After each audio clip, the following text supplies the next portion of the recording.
Hello and welcome back to our channel. We spent 1 week in Saudi Arabia and Bahrain, and in this series we are going to bring all that to you. So subscribe to our channel and stick around till the end of this video. আমরা এখন wait করছি উবারের জন্য। এখানকার সিম card কিনে নিয়েছি gen কোম্পানির থেকে। ফাহাদ আসছে আমাদের উবার ড্রাইভার। ইয়েস, গরম আছে ঠিক আছে, মানে এখন অবধি ইটস ফাইন, দেখা যাক পরে কি হয়। We booked a taxi using Uber to go to our Airbnb from Riyadh International Airport. We hear that soon enough, by the end of this year, there might be a metro. Anyways, till then, you need to book taxis in order to go to your hotel from the airport. Smart lock দেখাচ্ছি আমরা, smart lock দিয়ে ঢুকেছি। ঘরটা দেখে মনে হচ্ছে বেশ Japanese influence আছে। এটার টয়লেটের লাইটটা কোথায় কে জানে? টয়লেটের লাইট সুন্দর, কিচেন স্পেস, বেসিক জিনিস আছে, চাল রয়েছে, ভাতও বানানো যাবে। এটা বানাবো না আলাদা ব্যাপার। এটা তো ইজ হিউমিডিফায়ার মনে হয়, সামথিং লাইক দ্যাট। আয়রনের মতো দেখতে, কোনো দেখিনি এরকম বস্তু। এটা তো হচ্ছে কফি মেশিন, কেটল আছে, সুন্দর দেখতে। এইটা ইউজ করা হবে। এটা হচ্ছে টয়লেট, সুন্দর দেখতে। ফ্রেশ হয়ে আমরা এবার যাচ্ছি খেতে কেরালা চিলি মিক্সড রেস্টুরেন্টে। সব অন্ধকার আসছে কিন্তু মজা লাগছে। এখনো একটা তাপ আছে, খুব গরম। হ্যাঁ, আর এখানে এসি 24 আওয়ার্স চালানো থাকে হোটেলসে।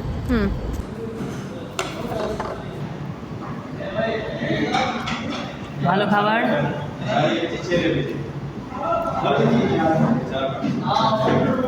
মজা খাবার।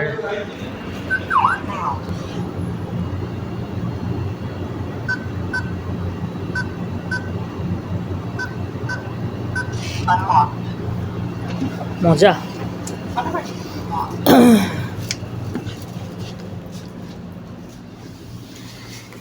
যে আমরা কিনে এনেছি জলের বোতল আর একটা বিস্কিট। নিয়েছে হচ্ছে গিয়ে 5.29। আজ খাবার নিয়েছে 39 আর উবার নিয়েছে 73 এয়ারপোর্ট থেকে। আর সিম নিয়েছে 85 20 ইউরোর সমান। Let's talk about visas for Saudi Arabia. So, there are many ways in which one can get a visa to visit Saudi Arabia. For today's vlog, we are solely going to be focusing on a visit visa or a tourism visa, which you use in order to enter Saudi Arabia for tourist purposes only.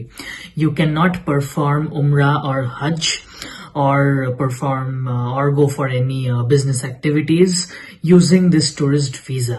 If you want to visit Saudi Arabia for business, for attending a conference or whatever, there's a separate route for that, and that's not part of this vlog.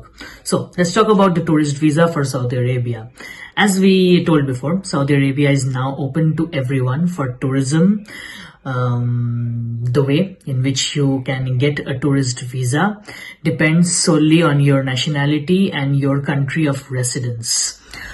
Let me explain it to you. So right now, if you are a citizen of one of the eligible countries which can get an e-visa or a visa on arrival, then that's the best thing. You simply log into the Saudi Arabia visa application website and you pay for the visa, and you immediately get the visa which you print and take with you. That's for the e-visa route. For visa on arrival, it's the same thing. You just land in Saudi Arabia and there are multiple kiosks at the arrivals section before immigration. You buy your visa on arrival. The cost is pretty much similar. It's round about 100 euros or $120 if I remember well, as of September 2024. The cost is in Saudi riyals, approximately 416 to 430 Saudi riyals for a multi-entry maximum 90 days of stay visa, valid for 1 year from the day it's approved. It takes just a couple of minutes, honestly. It also includes a health insurance, this visa, and that's the variable component of the visa fee, depending on which health insurance you take. If you take the cheapest one, it should be around 416 to 430 riyals, the cost of the visa and the health insurance combined.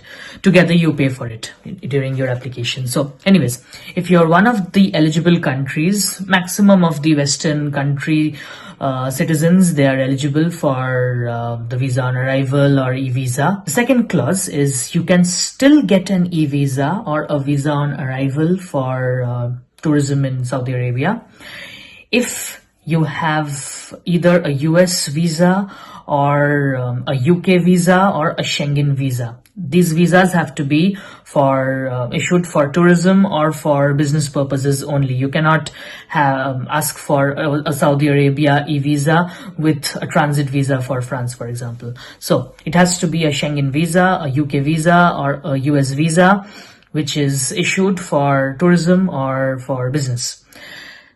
Otherwise, you can also get the you can also opt for the e-visa option for Saudi Arabia or the visa on arrival if you are a permanent resident of one of the Schengen countries or of UK or of US. So this is the second clause which can get you the e-visa or the visa on arrival for tourism in Saudi Arabia. Otherwise, you always have the sticker visa route, for which you have to go to the embassy or consulate in your country of residence and get it. It's a longer process, but the most straightforward is to use the e-visa or visa on arrival option. So hope this information was useful to you. Let's hop on to the next section of the video. So when you are visiting a new country, it's always expected that you will follow the norms which are prevalent in that particular country, and Saudi Arabia is also not an exception. It's deemed to be conservative, yes, but it's much more liberal now because the country is accepting tourists right now, so it's quite touristy. Even before it becomes too touristy, we always encourage people to visit this country. And as per the norms which are prevalent over there, it's advisable to wear, for men at least, to wear proper dresses. At least their trousers should be minimum knee length or below the knee length, preferably not above the knee length, it's something they're very strict of. Also for the women out there, it's preferable to wear full dresses, although no such restrictions are there, like wearing abaya is not compulsory. In certain mosques it's preferable if you cover your hair, and in some mosques they provide abaya for you to wear, and that's it. I mean, it's easy to tour this country. It's good, people are quite helpful. It's advisable to follow the norms.